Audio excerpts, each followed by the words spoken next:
welcome to Mauna Lua Past, Present, and Future. My name is Anne-Marie Kirk. I serve as the cultural advisor to the Livable Hawaii Kaihui, which is based in the Ahupua'a of Mauna Lua.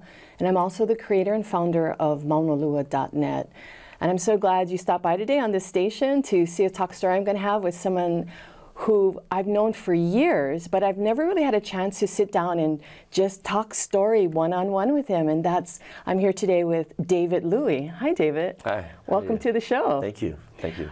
I have to let the audience know that I don't know David. I know Dave Louie. So that's the only time I'm going to use David, if that's okay. That's fine. That's great. Okay. So every time I run into you, it's at Sandy Beach or it's in the ocean. Yeah. You are an East Side boy.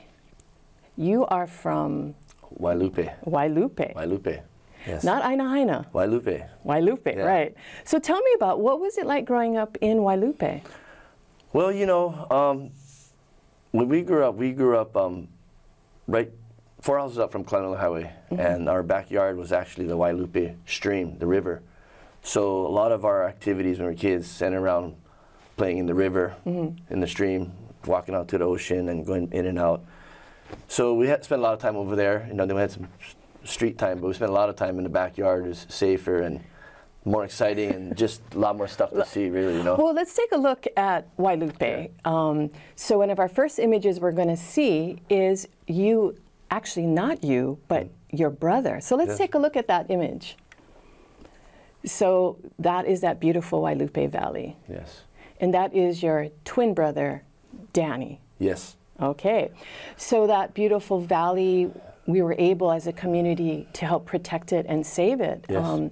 So when you were doing the work with us, you know, and looking at Wailupe Valley, there was such a deeper meaning to you. Now, let's take a look at another image of Wailupe, Sure. basically at the starting of Wailupe. So if we could take a look at this image, and this is from 1942, and this is one of the first houses. What do you think when you look at that picture? I just imagine how beautiful it used to be, and it's just, I get a little bit of chicken skin just looking at it, but it looks like it's a beautiful place, you know.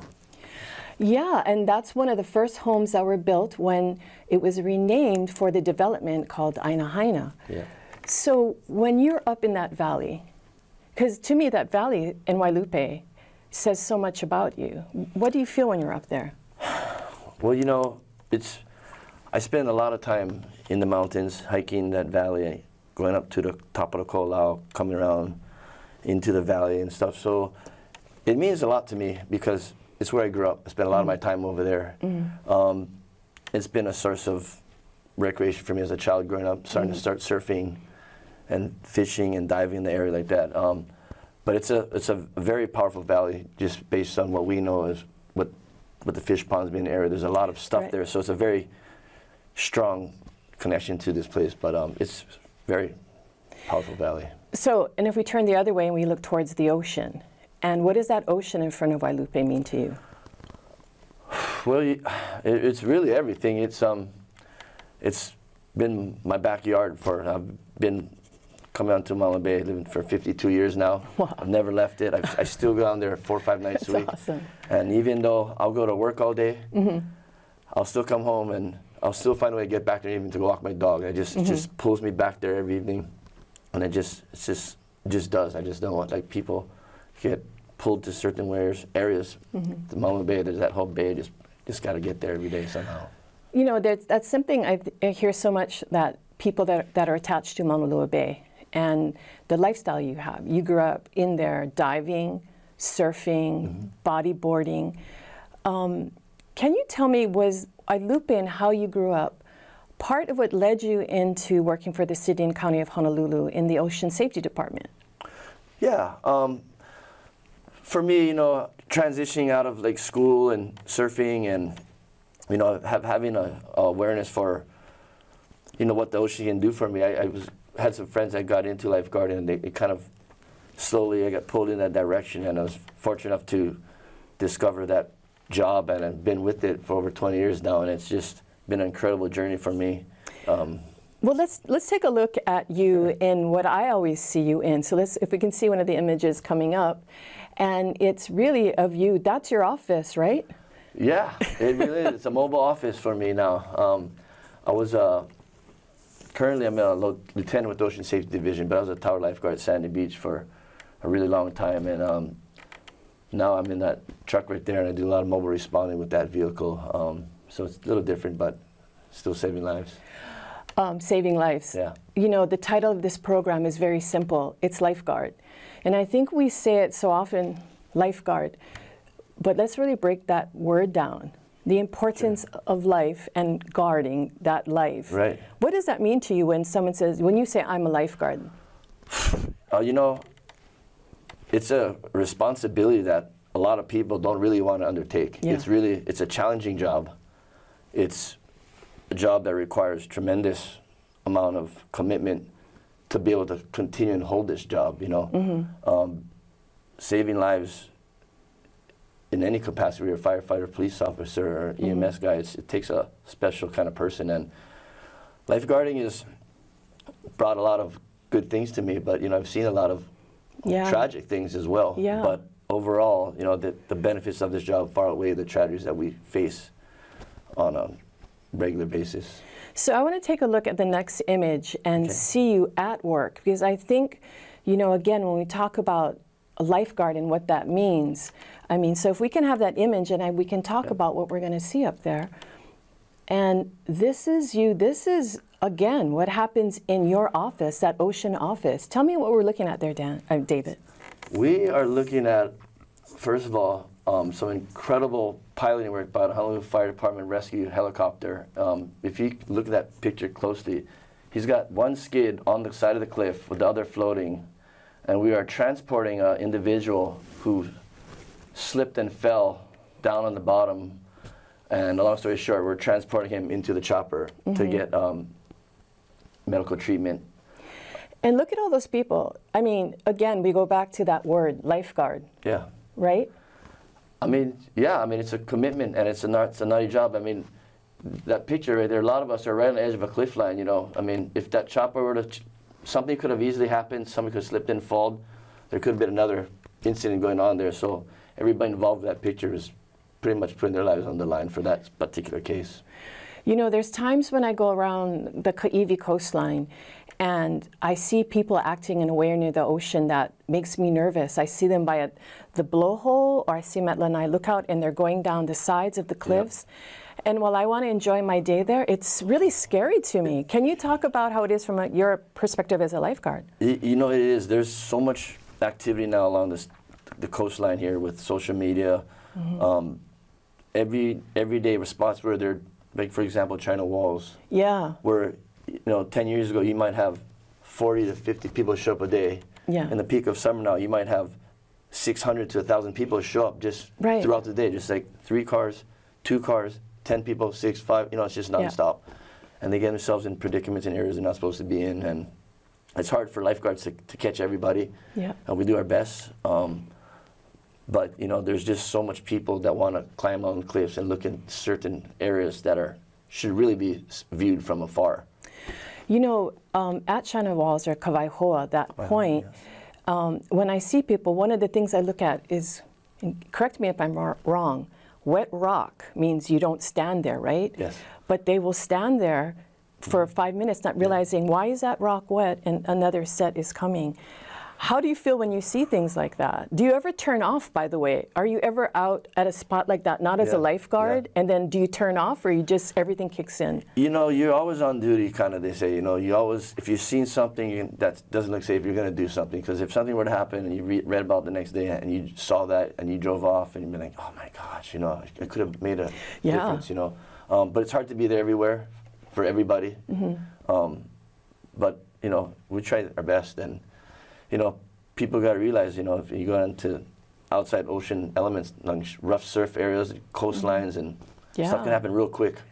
You know, I know, and there's also, well, one of the most famous beaches that you're at, let's take a look at our next image, and let's talk about what has been your office for 20 plus years, and that's Sandy Beach. And we're looking at Sandy Beach now from the Lanai Lookout. It's gorgeous and dangerous, right? Yeah. Talk about that. Well, Sandy Beach is dangerous for several reasons.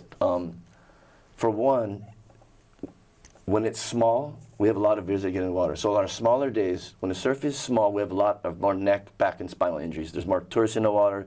So these obviously aren't very large. Looks more inviting, more calm. So we have more neck, back, and spinal injuries. On the larger days when the surf's up and big, tourists don't come in the water because it's obviously large waves. Yeah. You can see there's visibly conditions that are hazardous. So we have more rescues going on over there. Right. So lifeguards, particularly at Sandy Beach, they're pretty much always busy all year round because if it's not high surf and surf rescues going on, then it's smaller days with cervical spine injuries and dislocated shoulders and whatnot. So when you're in your tower and you're at Sandy Beach and you're looking out, are you already identifying, do you see people that you go, Absolutely. oh my goodness? Absolutely. And Tell me how that process works. Well, you know, our job is also to inform and educate tourists and visitors, yeah. So the more we talk to them and educate them before they get set up for roll all their gear, towels, everything, we try to approach them and let them know, hey, what their options are, their safer conditions down the road, try to educate them right away. And so that's what we try to do. We have public contact and public preventions that we do. We march up and down the beach. We talk to families and members. We try even to get them, if we're out, if they're even in a car, they pull up, we try to hit them while they're still in the car, just to kind of, hey, you know, you can go down the road, you know. But it's hard. A lot of people spend a lot of money. They don't be told they kind of jump in the water because they don't see the hazards that we see, and they sometimes they take it the wrong way and they go, oh well, you know. Yeah, I think the last time I was in the water at Sandy Beach, I was like, this is the last time, because I was like, I am not going in this water again. Again, because it's dangerous, it's beautiful, but there's so much danger there. There's so much current going on. Can you talk too about that current that goes through that area? A lot of that current is wind swell generated. Yeah, you know, typically trade winds are blowing constantly year-round at Sandy Beach, so a lot of that motion moving left to right. So that wind swell that kicks up all the time is just constantly wave after wave, and we have waves that are constantly coming. All that energy's got to move and go somewhere. So there tends to be a lot of undertow rip current, and the offshore currents that are really strong and treacherous as well. There's a lot of canoe paddling going on there that people go up and down the Cavite coastline and run into trouble. So there's a lot of activity that can go on with that Cavite coastline in regards to rip currents and stuff. People's gear breaking down, not getting sucked out or swept out. They gotta, not swept out, but you're getting further away from land. Yeah, so you gotta call them and the lifeguards come get them, you know. Now here's a question. I hope it's a fair question. As a lifeguard, have you ever got caught in those currents? Have you ever been pulled out? Oh yeah. For sure. I mean, I've had one particular day I had a pretty long swim when I was on rescue in Makapu, but just in general, yeah, I've got stuck in the rip currents. Just diving, recreational diving, you know, being stuck. Right. You know, so it's real important to pay attention to tide swings. So it's not only understanding that, but then it's your physical strength. What kind of things do you do to make sure that you are prepared when these situations happen, people need help? Well, you know, first thing is knowing what your capabilities are and knowing what your limits are. Once you can establish that, then you can figure out, okay, what am I capable of doing, and what can I do? You know, and from there, you can figure out a plan how you want to do it. But I like to try to always have a plan. You know, let other people know what I'm doing and go with somebody if possible. But just know what you're getting yourself into, and you know, just have a plan. You know. So I want to take a look at our next image because I want to talk to you about it because I think it's something that we see at Sandy Beach, but we don't really sit down and let's break it down. So let's take a look at our next image, please. And this is Sandy Beach to me. Yeah. That drop on shallow water. Is that a typical Sandy Beach kind of? Well, you know, that's a pretty good sized wave, but that's a textbook type of photo that will capture what the possibilities of injuries can be. Yeah. I mean, looks like he's going, possibly going to be going face forward, head first. We don't know. I mean, but it looks like he's definitely in a compromised position. Yeah, and then as you look at that, as someone on the beach looking, you know, and seeing this, I'm just like, and I know these are skilled ocean. And that was a beautiful photo of something that looked really scary. Right. But at the same time, we don't know if this person got injured or not. But that just speaks to that power. And I want to look at the next image because I want to talk about that image with you as well. So in that picture, let's see. Well, we can talk about this picture. Yes, I'm sorry. Yeah. I'm so sorry, I had the order wrong. Yes, let's talk about what's happening here. Oh man, that was a rescue off of Lanai Lookout. That was a few summers ago.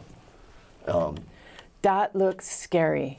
That couple got swept off. They were renewing their vows on Lanai Lookout, and it was the largest south swell of the summer. Oh my gosh! At the peak of the high tide, and they got swept off. And were they on the cliffside? They got on the cliff. They got swept down, dragged down. Wow! It was this. Like that, yeah. It was the largest rescue I've ever been involved with, because just to get into the water that day was insane. I mean, it was just. Were they, okay? Because I've seen this myself. Yeah. Tourists go down there and take photos with the ocean at their back. Yes. Is that sort of the situation? I assume that was the situation. They could have been hit from the side. You know, I don't know, but all I know is they were in the water when the call came in, and it was they were lucky to be alive. Like if lifeguards weren't there, it was. How many of you had to work on that particular rescue? There was myself, 2 lifeguards, Ocean Safety's jet ski rescue unit was on the scene. There was probably 4 of us involved with that.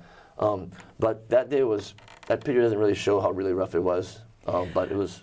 Is that at the end of the day you sit down and go like, okay, I just need a beer? I just, you know, how do you handle that? There's days where you just know I just need a nice dinner. Yeah.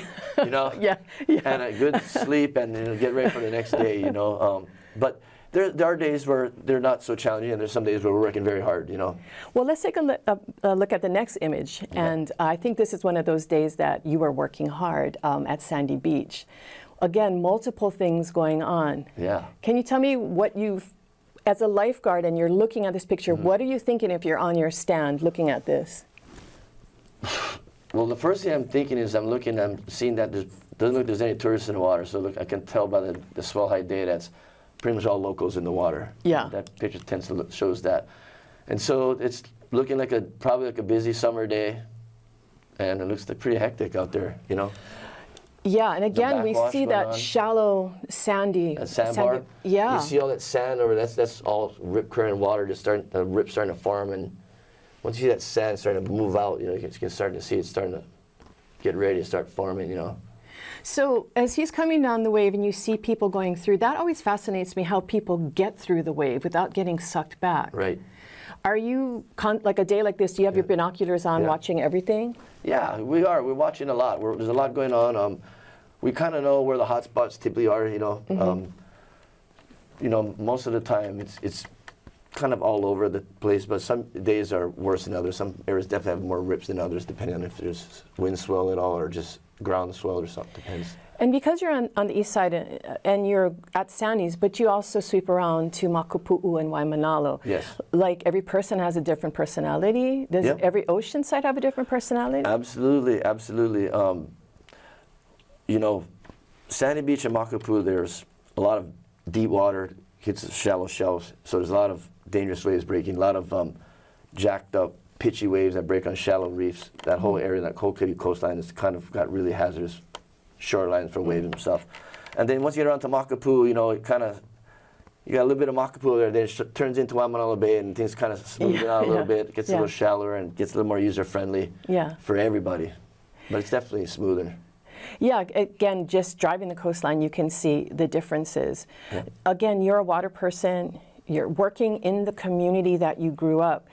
Are you seeing old friends from small kid time that are out there? You know, some people ask me, what are the benefits of the job? And I said, the first thing is that you get to work in a community. I get to work in a community that I live and grew up in, you know, so I get to give back to the community. That feels really good. Awesome. And so when you get to live and work in a community, you get to see all your friends. And Sandy Beach is a place where everyone's popping through there. You know? So everyone's popping through. You know, whether you've seen a guy for 5 months, 20 years, or 30 years, you know, everyone kind of drives through there. So it's a good place, you know, there's a lot of happy people over there, and everyone's in a good mood at the beach for the most part. You know, people go to the beach, and they're usually in a good mood. So it's a good work environment for me, because everyone's in a good mood. Yeah, everyone's happy. You're in a good environment, so when you're in a good work environment, you do a better job, you know, and it's easier to do good work. And it's funny too, and I think I mentioned earlier though, in the community, when a big swell is coming in, it's like everyone knows down the coastline. Yeah. And everyone wants to check it out. Everyone's ready. Everyone's ready to go. Yeah. So do you finish your day sometimes and go, I'm not ready to leave yet, and I'm going in the water? Well, there's a lot of days, you know, where we, lifeguards, As it is now, we have mobile responders that are on 4 10-hour shifts. So there's coverage that goes from 7 a.m. to 6:30. So there are times where we didn't have that late coverage, where we go to work and it'd be really busy, and life would be like, man, I can't believe we're not staying to help cover this, you know. Right. But that's just how it went. But you know, there's days where we should be having more coverage out there. It's not always possible, but you know, we do the best with the manpower that we have. From the community standpoint, like what are the challenges that you have in ocean safety, and how can we help support, whether it be jet skis or working with our city council members? What's the thing that you feel like community can do and that you need help with? I think what the best thing community can do is talk to their council members and let them know, hey, you know, I saw something, or I drove by, I saw them working, or I saw them performing something, or whatever it may be, and then so the more they understand what we're doing, you know, I think the current people we have on board now in the office, they have a pretty good feel for ocean safety. You know, I think it was something that it took years to really get for us to get that. But we're making progress. You know, our department is growing, and our budget's increasing. So we're hoping to maintain and get more manpower in, so we can provide better coverage for the communities for every side of the island. Yeah, it's interesting that, how lifeguards or ocean safety has evolved, because people come to Hawaii for the beauty and for the ocean. Yeah. And it's in the ocean where they find themselves in trouble. What is a common mistake you see, whether it be a tourist or a local person, that you're like, oh, I wish they wouldn't do that? There's a few things, and one of them that seems to be really popular, and we have a lot of calls on the winter side, is tourists renting kayaks. Tourists renting kayaks, wanting to go out to the Mokolu'os or the Flat Island, they rent them and they flip in them, then they can't get back in them. Oh. And sometimes they'll be way out, pretty far out, they can't get their kayaks, so we have a lot of issues with that. You know, the list goes on. There's just a lot of more crafts in the water now. There's just more people in the water, so. You're right, because I mean, even the evolution of what we're seeing with surfing, from surfing to paddleboarding to now e-foiling, and I know you're an e-foiler. Yeah. Regular foiler. A regular foiler? It's too expensive for me. Okay. See, I don't know. So e-foiler is... It's like you press a button and you kind of go, and you can stand there and just kind of go. Okay, and then you're a regular foiler. It's like a jet ski.